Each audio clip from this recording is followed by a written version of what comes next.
వస్తానా? ఎక్కడికి వచ్చారు? ఎలా వచ్చారు? కొండలెక్కి చెరువులో దిగి వచ్చినాము.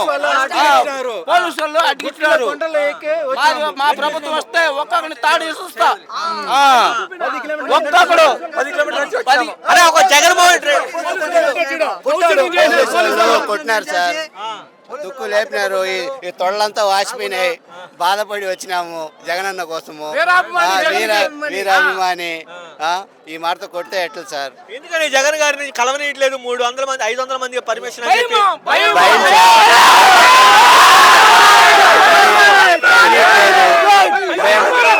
మేము చిత్తూరు నుంచి వస్తున్నాము.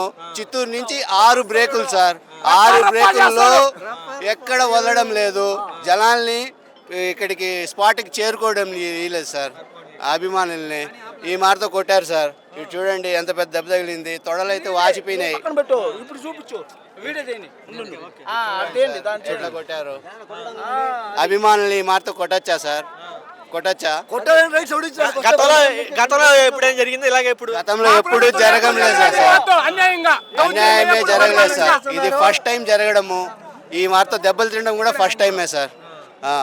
అరాచకాలు ఎక్కువైపోయినాయి సార్.